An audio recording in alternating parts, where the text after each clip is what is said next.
দেখো বন্ধুরা, বর সন্ধ্যাবেলা একটু মাংস নিয়ে চলে এসছে। আসার পর আমি রেগে যাবো বলে নিজেই একটু ধুয়ে রেডি করে দিচ্ছে। তারপরে আমি মেয়ের পড়া হয়ে গেলে আমি মাংসটা রান্না করে নেব। এখন ওই নুন হলুদ তেল দিয়ে মাখিয়ে রাখবো। পেঁয়াজ রসুন তো কাটা হয়নি। বর বলছিল কেটে দিতে, আমি বললাম না থাক, পরে আমি কেটে যখন রান্না করবো তখন কেটে নেব।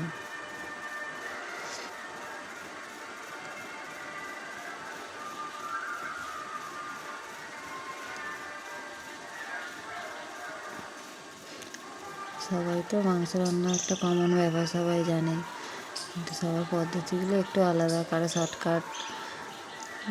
আমি এইভাবে করি, তাই তোমাদের সামনে তুলে ধরছি।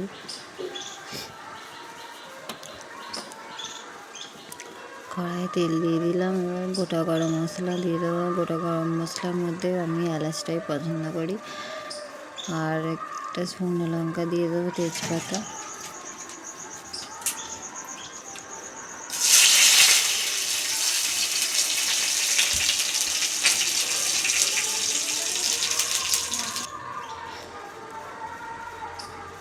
এবার পেঁয়াজ রসুনটা দিয়ে দেবো।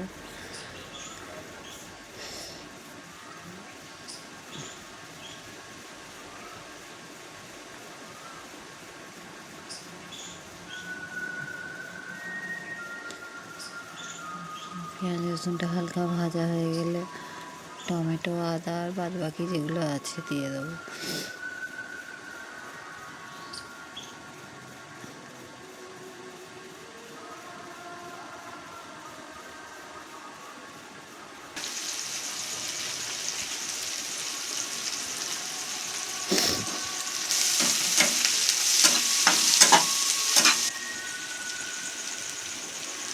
বড় আনলে রাগ করি, আবার আমরাই তো খাই, তাই আবার ভেবে করে দিই যে না আমরাই তো খাবো, আমরা ভালোবাসি বলেই তো সে আনে।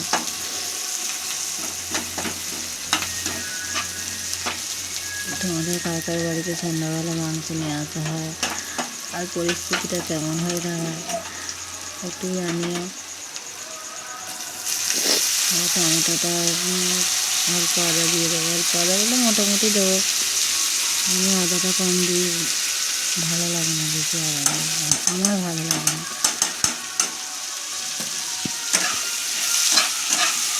বিশেষ করে এই মাংসটা খেতে খুবই ভালো হয়েছিল। আমি নিজে রান্না করেছি বলে বলছি না, কিন্তু এটা খুব ভালো হয়েছিল। অন্যান্য দিনের থেকে আজ এই মাংসটা রান্না একটু ভালোই হয়েছিল।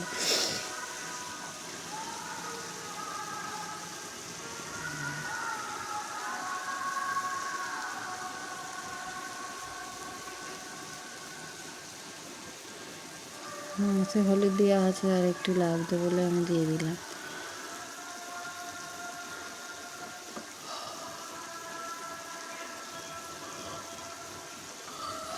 আলু দেবো না ভাবছিলাম শুধু মাংসই করবো, কিন্তু আবার ভাবলাম দিয়ে দিই, চন্দ্রমুখী আলু আছে, দুটো আলু দিয়ে দিয়েছিলাম।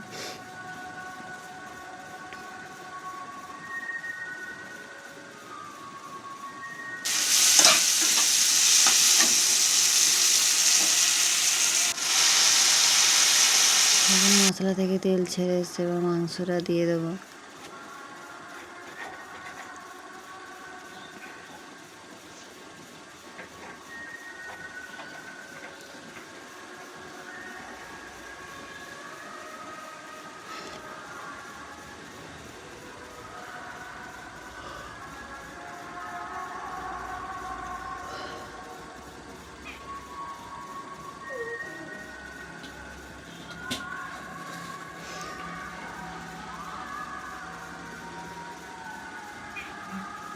এবার ঢাকা দিয়ে দেবো। মাংসটা কিছুক্ষণ ঢাকা দিয়ে রাখার পর আবার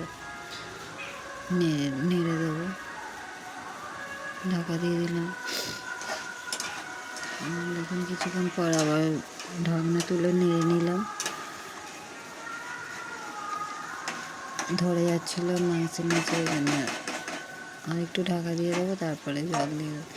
আলুগুলো দিয়ে রান্না হয়েছে, আলুটা সেদ্ধ হয়ে যাওয়ার পরে, মানে আলু দেওয়ার 20 ঘন্টা পরেই নেওয়া হয়েছে।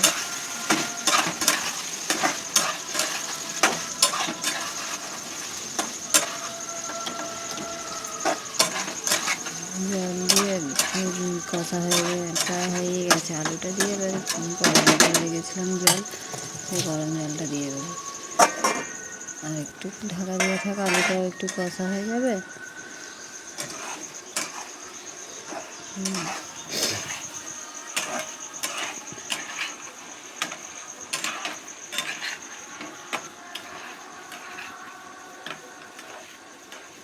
দেখুন কষা প্রায়, আলুটা একটু ওই জল দিয়ে দিলে ফুটতে ফুটতে প্রায় সেদ্ধ হয়ে যাবে, মানে অনেকটাই সেদ্ধ হয়ে যাবে।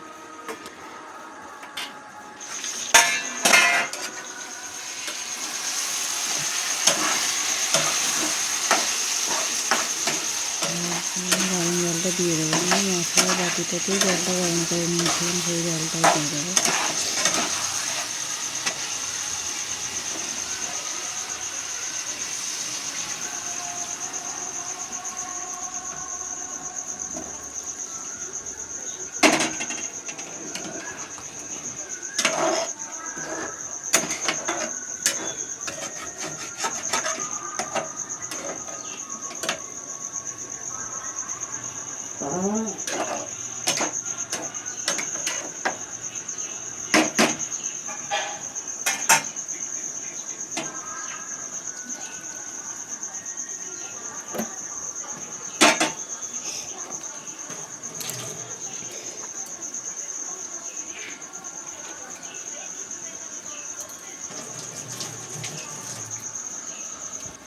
সেটা ফুটে গেলে এবার ঢাকা দিয়ে দেবো, একটু ঢাকা কাঁচা লঙ্কাগুলো দিয়ে দেবো।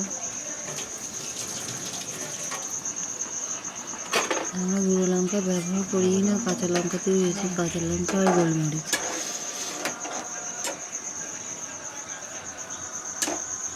গোটা গোলমরিচ দিয়েছিলাম, সেটা স্কিপ করে রেখেছি, দেখানো হয়নি। গোটা গোলমরিচ দিয়ে দিয়েছিলাম 5-6টা।